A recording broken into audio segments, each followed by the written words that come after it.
Hi, everyone. I'm Sean Thompson, Executive Vice President of Network and Ecosystem within SAP's Procurement Solution area. Welcome to Ariba Live Virtual Experience. You know, it's been a fascinating 2 months during COVID-19 in terms of what it's taught a lot of companies about the importance of supply chain transparency and resiliency, as the COVID-19 crisis has shown that supply chains are breaking and the importance of having transparency and being resilient. I'm thrilled today to conduct and be a part of this panel discussion where I've got 3 of procurement's top thought leaders joining me. So let me start by introducing each one. Sherry Heinisch, founder of the Supply Chain Revolution, an IBM futurist, and 2019 Supply and Demand Chain Executive Pro to Know. Welcome, Sherry. Sandra Scott, Chief Operating Officer of Verisk Financial. Welcome, Sandra. And then lastly, our very own Padmini Ragnathan, Global VP of Products and Innovation for Supplier Risk, Compliance, and Sustainability Solutions. Welcome, Padmini. Well, let me start off, ladies, with a broad question in terms of what your thoughts are in terms of lessons learned as a result of the COVID-19 crisis. Let me start off with you, Sherry. Sure. So if COVID has taught me anything, it's that we are one planet and each of us are interconnected in ways that we might not be aware of or even be able to see. And you can't watch the news now without hearing supply chain.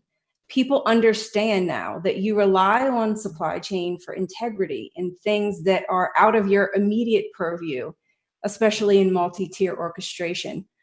I think that in the race to lowest price through globalization and what we value as a society, our supply chains have become really complex. And there's a realization now, more than ever, that supply chains are the conduit that power the world. But do we really know who we're shaking hands with beyond tier 2 or tier 3 suppliers? And this is no longer a nice to have. Transparency is critical. It's not just enough anymore to deliver on time and in full. So this pulse for information, it really creates a new understanding of external risk, visibility, social and environmental insights, and all of these are tied to transparency. But it also creates additional pressures for supply chains. We have to understand all these risks real time, and that can have tremendous influence end to end in being resilient. So supply chains have historically been very focused on lowest price, lowest cost, where true cost of ownership, it's not understood and it's externalized. So for me, a key observation is really this paradigm shift from price to value, how supply chains will be used strategically post-COVID.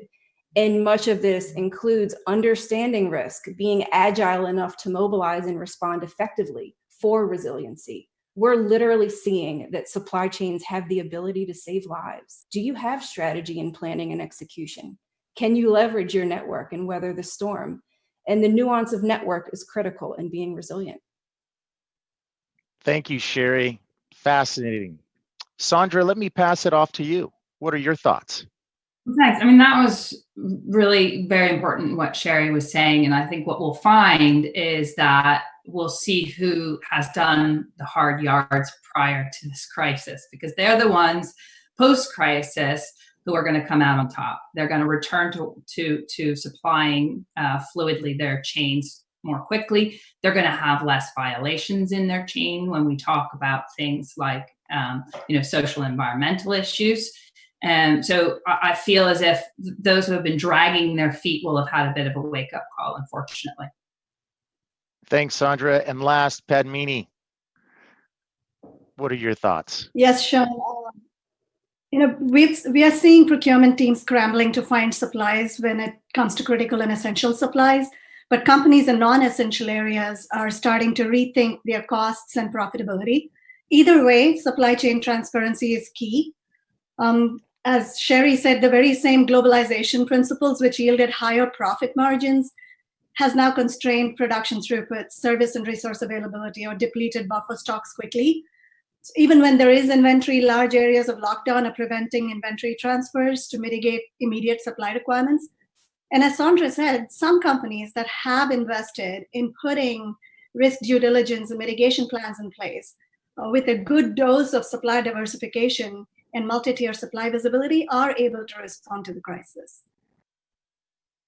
Thank you, ladies, very much for those key lessons and observations. Fascinating to hear your perspective during this crisis. Let me talk a little bit about something that has been brought up a lot, at least within our customers and our buyers and our suppliers, is the increased importance of collaborating between a buyer and their supply chain to expose risk or to manage risk and to see what kinds of impacts that are happening real time within that supply chain. Sandra, let me ask you your perspective on the importance of the collaboration. Are you seeing more than ever? It's increasingly becoming important around collaboration. What are your thoughts in terms of that general sort of trend that we're seeing? Yeah, I think for those companies who have always been very active with their suppliers, they're seeing it pay off right now because their communication channels to their suppliers were already set up.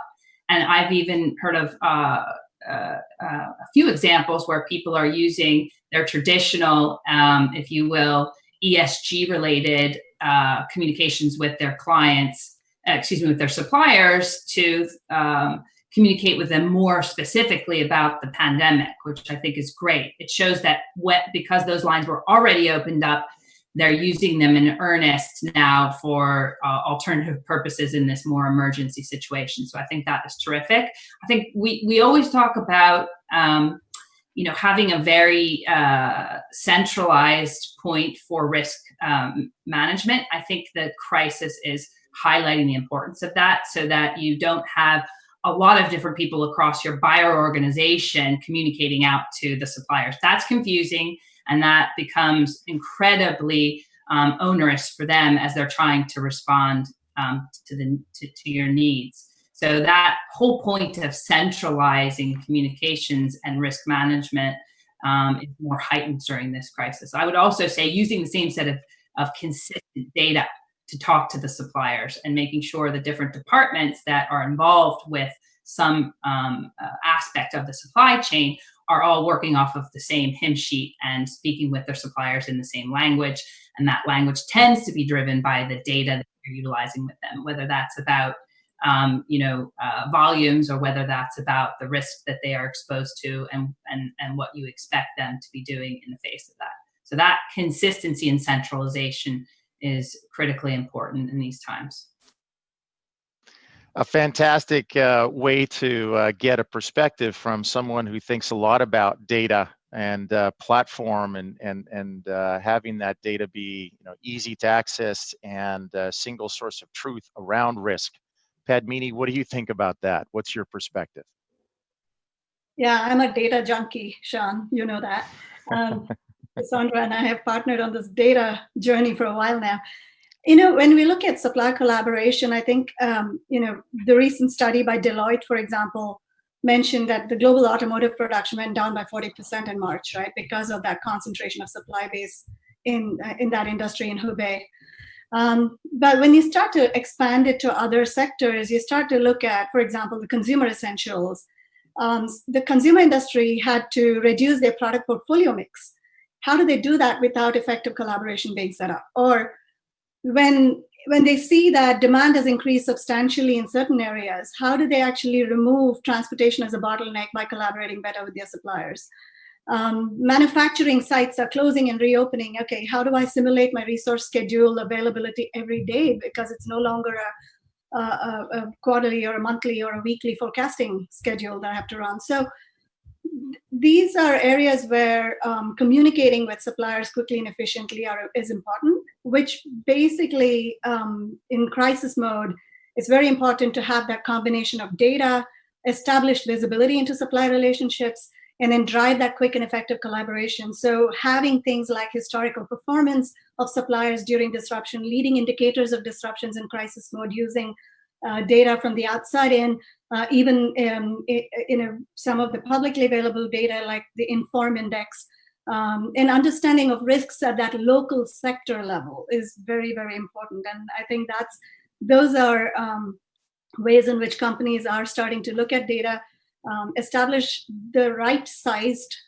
collaboration with their suppliers. Thanks, Padmini. Sure, let me bring it back to something that I think we've been talking a little bit about when it comes to transparency, data, visibility, and needing that more than ever during the crisis. But let me ask you what is technology, the role that technology plays? What have we learned about the role that technology plays for transparency during the crisis? And what are some of the lessons that we can take away from this as we move beyond the crisis from a technology perspective? Sure. So if you don't know, I am a sustainable supply chain geek. And I just want to approach this question through the lens of sustainability and technology. Investors, consumers, companies, they want transparency, like you mentioned. And in many ways, this is tied to sustainability. People want to know, how was the product sourced? Is it certified organic? Is child labor involved? What's the carbon footprint? Or even just plain, where's my stuff? And an observation from COVID is that people need information fast. And I think that that's what's been echoed on this panel so far. And there's even been an acceleration in technology, in data science, in the application of AI, for example, in medicine, to decrease lead time in vaccine development. Even our interactions with each other in the workplace and in our personal lives on this panel, technology, access to digital has been an equalizer. And it's changing. Access is changing. So technology in supply chain has to bridge two things: connecting the physical and digital in brand promise and in truth. And enabling that sort of transparency, it requires that you design for visibility, for agility and accuracy, unlike anything we've ever seen. And much of that is really understanding your network, its complexity, your supplier base, what's critical to quality, where are your social and environmental hotspots, and what's really material to key stakeholders. I think that people need to understand where you should prioritize your efforts in radical transparency moving forward post-COVID. And technology really gives us access to data and sensing capabilities for those insights that will allow us to make better and more effective decisions. Thanks, Sherry. That's a great segue to something I'd love to get Sandra's perspective on, which is, technology can provide transparency and data and insight and visibility, but it's not the end game.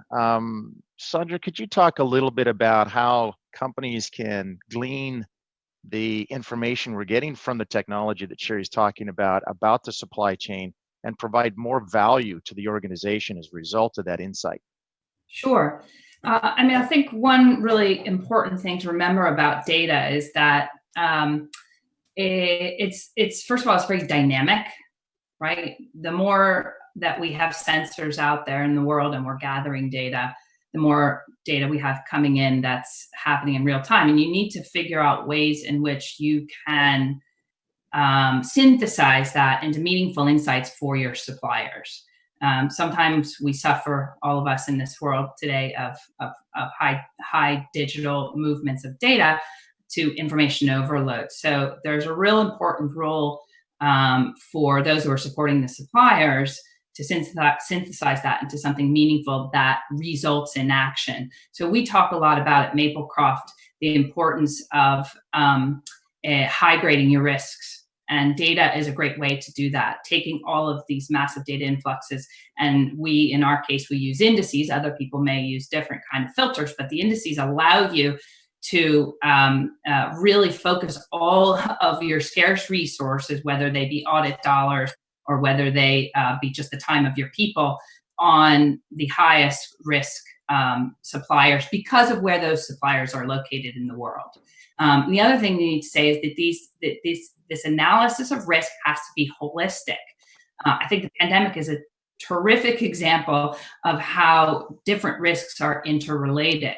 So we are now seeing, obviously, the terrible effects of the pandemic, in particular on the parts of the world that are less developed. And the aftermath of that is going to be in massive. We can't even comprehend the aftermath. That is going to be political in nature. It might be environmental in nature. And we need to understand how all of those risks happen holistically together. So having consistent data sets that are synthesized with insights drawn out of them so that your supplier can take action on the back of it is really ultimately what we're trying to achieve with our clients, and what our clients are trying to achieve with the supplier. And Padmini, I am sure you have some thoughts on that. I was just going to do that, Sandra. I was going to ask Padmini for her perspective as well on the greater value to the organization that data can provide. Yeah, I think Sherry and Sandra touched upon the two very key points, right? One is designing the supply chains for greater visibility and transparency, but also for ethical and sustainability. Even the ESG factors and the collaboration points established there has come to play here. I mean, looking at how the labor sector has been affected or impacted, and what kind of mitigation strategies have been put in place to support that labor sector and the employee sector, the service sector, et cetera. I think that's very important in designing supply chains. And as we get through, as Sandra said, we don't know what's going to happen next, or we can predict some things, but it's much bigger than anything we've seen before. So when you start looking at data and models and how we apply this from a technology perspective, we often in the data science world talk about the time to recovery factor. And the time to recovery factor requires visibility into obviously local regulations, government, what's going on culturally and the operations area. And it's traditionally been the long tail of supply chain visibility. And that is usually not important when everything is going well. It's a high cost of investment. So, and it's usually a manual, repetitive, long tail visibility and transparency process. So it usually gets overlooked and until there is a risk like this one. So this is where latest technology capabilities, it connects data from multiple systems. Sherry talked about interconnected business networks, signaling and alerting systems. All of these start to play a role in context of the business, set in context of the business processes, and with a seamless experience of it fosters action. So in recovery mode and even post-recovery mode, I do hope companies that were lagging behind on setting up some of these areas would reestablish even as they're reestablishing those critical supply relationships or reconstituting the relationships, and they're thinking about new supply mix strategies or what have you, that they are thinking about setting up data and technology platforms that allow them to be flexible and are designed for that visibility. Thank you, Padmini. Well, let me ask you all in the one last question to each of you, and I think I'll start with Sherry again. What is one piece of advice in sort of if you will, the thing that we would like to impart upon the audience as they're on this transparent supply chain journey? What is the last sort of word, if you will? Yeah, so Padmini just said something that really touched me in the moment, and it was really around the fact that people matter. And I think that COVID-19 has given us, especially me, a new appreciation for who are the essential workers. It's also highlighted some inequities in our supply chains, and we have work to do. So my number one piece of advice for procurement professionals is be transparent and clearly articulating why. And I think that as supply chainers, we can be very pragmatic. And sometimes there's a perception that purpose is ivory tower, but purpose is often the bridge that can really inspire companies to make smart, calculated risks beyond, what's right in front of them and where they think the world is going. So don't lose sight of purpose and connecting people who stand up your organization, the communities where you operate, and our supply chains. Thank you, Sherry. Sandra, let me turn it to you. Yeah, I'd say 2 points. One, be very targeted with your efforts. We're living in a world where precision matters, and you should have enough data at your fingertips if you're spending the time and the effort to bring that data into the platforms as we've discussed. So you have the ability to be targeted, and that's going to have a bigger impact than spreading your resources incredibly thin. That's one. And secondly, I think we're in a unique situation where buyers can really listen to the suppliers' experiences during this period of time. We can have almost like a post-crisis, suppliers can have a post-crisis discussion with their suppliers, who will have learned a lot and possibly have put some pretty ingenious and unique responses in place that might be ones that in the future become part of our a more traditional action in a supply chain. So worth reaching out to your suppliers and really talking to them about what they experienced when we finally pause to take a breath. So true. Thank you, Sandra. All right, Padmini, why don't you take it home? What's your last word piece of advice? Yes, Sean, I think as part of recovery, there are two things companies need to keep in mind. I think that the companies need to really understand and define what resilience means to them in their supply chain, in their community, as Sherry said, in the ways that they not only look at assets and resources, but also people. And establishing those interconnected networks, establishing that visibility, and keeping a closer awareness of not just capacity and resources, but things like local cultural aspects and labor practices are going to be extremely important. I think it's only with globalization, I think we are starting to see the beginnings of global impacts. And this is not the first time you're going to see it. I think it's going to be more prominent, and the patterns are just going to change a little here and there, but it's going to continue. So the second point is incorporating those risk monitoring and risk due diligence processes in a continuous fashion. Don't just do it when disruptions occur.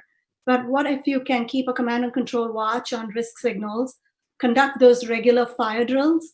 I'm calling them fire drills on risk mitigation plans, just so that plans like business continuity or process change management, you're refining it as you practice those fire drills and incorporating lessons learned through every single disruption that has occurred. They do occur maybe once in a decade, but they have occurred over the last 3-4 decades in various ways. So how can we think about better incorporating them? How can we think about being better prepared, not only for short-term and localized, but also sustained and global risk impacts? I think those are going to be critical for companies to really hone in on. Thank you, ladies, so much. You know, one of the things that in my professional life that I've realized during this crisis is that, as Sherry says, as a supply chainer, to Sandra's point, you know, we learned that buyers and suppliers can't take each other for granted, and transparency and the data asset and the value provided that Padmini espoused and shared. Thank you, ladies, so much. Like I've never, been in a world in which, the things that we're doing in the supply chain and around transparency are truly saving people's lives. And this crisis has shown us that. And it's, I think, a fascinating time that we live in. I want to thank you guys very much. Being part of this thought leadership panel has been an honor. So thank you, Sherry. Thank you, Sandra. Thank you, Padmini. Thanks very much. Thank you. And thank you all. I want to end this and say that there's a lot more to come in the Ariba Live virtual experience. And so stay tuned for more information that will be coming to you in a streaming fashion. And stay safe, everyone. And more importantly, stay healthy and also sane as we're all in this strange time together. So thank you very much. Over and out.